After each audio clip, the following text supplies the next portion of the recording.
On a discuté, puisqu'il y avait dans la salle presque une grande partie des personnes des institutions qui travaillent à Yangambi, à Yanonge, à Kisangani.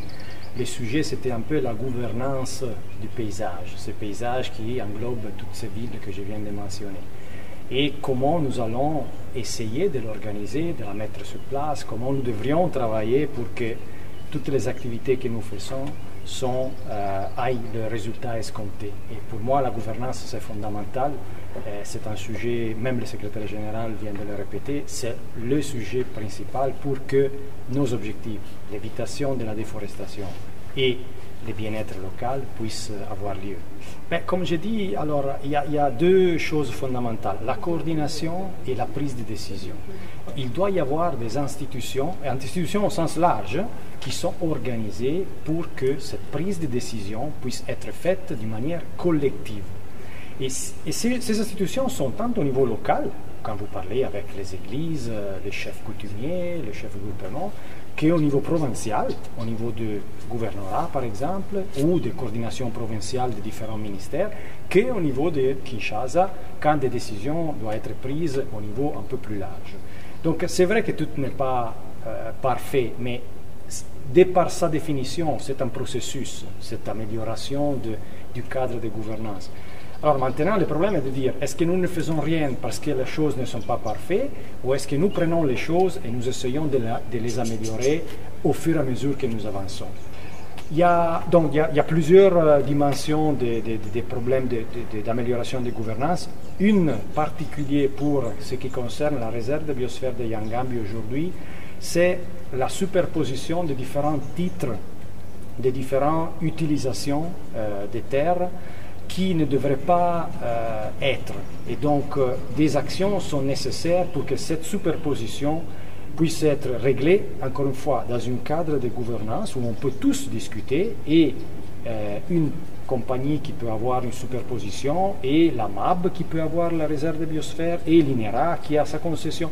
Donc, c'est le manque du cadre de discussion qui fait qu'on arrive à avoir ce type de problème. Mais le pas numéro un, c'est de trouver le problème.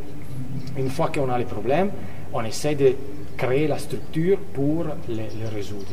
Absolument pas. Moi, je dirais, aujourd'hui, on est dans une situation où l'Institut national pour l'étude de la recherche économique, dont l'INERA, reste une institution fondamentale pour le futur. Il faut faire un état des lieux réel et se dire que, effectivement, aujourd'hui, cette puissance dont le secrétaire général parlait n'existe plus.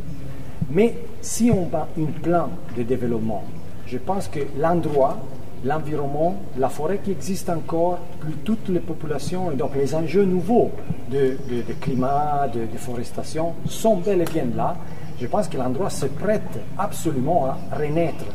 Comment on va le faire? C'est-à-dire que les programmes de recherche, vous avez vu combien d'institutions de recherche commencent à revenir. Donc ça revient au cadre de gouvernance. Si on arrive à les coordonner et à les faire ensemble, je pense que d'ici 2 ans, on devrait se revoir, et peut-être même plus que 300. Parce qu'aujourd'hui, il faut remettre debout cette recherche que je crois doit être faite ici. On a commencé avec l'UNIKIS, mais là c'est plus recherche appliquée. Le mandat de l'INERA, c'est de tester des modèles d'agroforesterie, d'agriculture, et les transférer aux agriculteurs, pas seulement ici, mais aussi dans toute la République.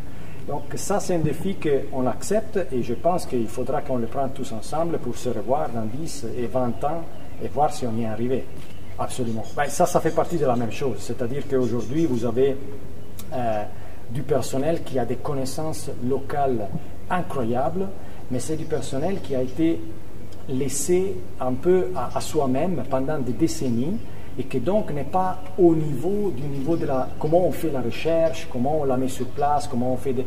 Donc, je pense qu'il y a 2 choses. La première, c'est absolument être capable de continuer à utiliser cette connaissance locale que personne ne peut avoir, même les scientifiques d'ailleurs, et rajeunir avec une nouvelle oxygène qui rentre, donc des étudiants ou des jeunes Congolais et étrangers, pour que ces projets de recherche, ces programmes de recherche soient remis sur place avec des matériaux, des génétiques modernes d'aujourd'hui pour après faire la recherche comme c'est fait dans d'autres centres dans le monde. Je dirais très peu de différences, sauf les leçons apprises et l'amélioration de ces leçons apprises. Pour moi, c'est des acronymes qui font partie de notre approche sur le long terme. Ça doit être du long terme. On doit sortir de cette, si vous voulez, cette approche projet qui est très court terme et qui ne peut pas donner les résultats pour les objectifs que nous proposons. Donc éviter cette déforestation, réduire, voire annuler la déforestation et améliorer le cadre de vie. Si vous n'avez pas un horizon, un plan sur au moins 10, 15, 20 ans, vous ne pouvez pas y arriver. Vous pouvez faire des petites choses, mais la grande photo, ça ne va pas améliorer.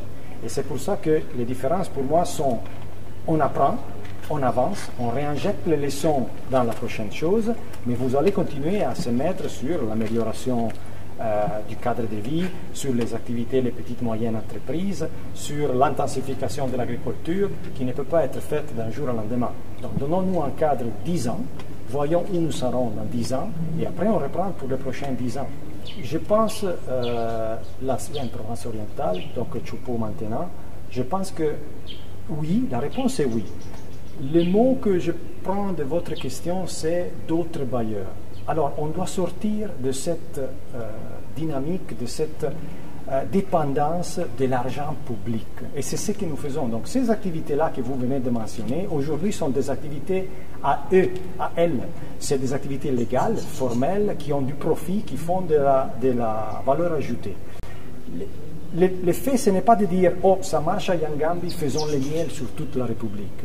C'est juste de dire « Créons cet esprit entrepreneurial et donnons-lui un cadre de gouvernance amélioré à l'intérieur duquel les mamans, les associations peuvent avoir cet esprit entrepreneurial qui lui revienne en termes de profit, en termes de leur vie améliorée. » Donc, vous voyez, une fois qu'on a cet exemple, bien sûr, si vous avez des expériences techniques comme on peut faire le miel avec des petites maisonnettes construites au lieu que de prendre le miel sauvage des arbres. Ça, oui, vous pouvez le transférer au Kasaï comme dans d'autres parties du pays, comme les schémas agroforestiers. Mais ça fait partie de la recherche-action. Donc, vous avez des leçons, vous les transférez ailleurs. Pour le paysage, je reste convaincu que c'est la valeur ajoutée, c'est le petit entrepreneuriat qu'il faut booster pour qu'à lui-même n'ait plus besoin de l'argent public. C'est pour ça que j'aimerais bien, le mot bailleur, c'est utile, c'est indispensable aujourd'hui, mais d'abord on doit commencer à penser les sources privées de capital. Ils sont où? Comment on va les appeler, les faire venir ici pour qu'ils puissent investir dans le même maman, par exemple, qui produisent le miel.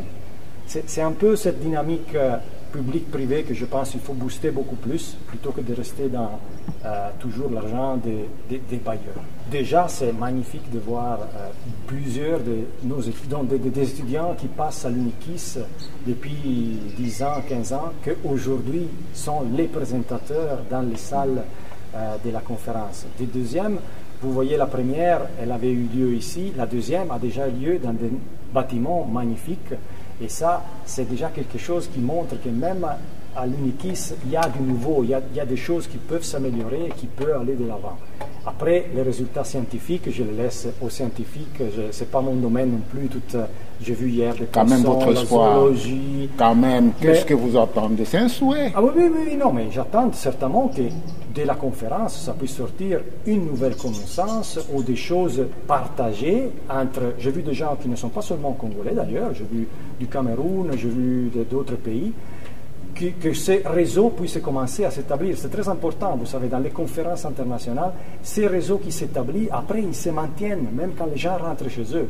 Et ça crée aussi de la recherche améliorée. Donc pour moi, une des souhaits, ça serait que ces réseaux puissent se maintenir et qu'on va vers une troisième conférence dans les années à venir. permettre à la terre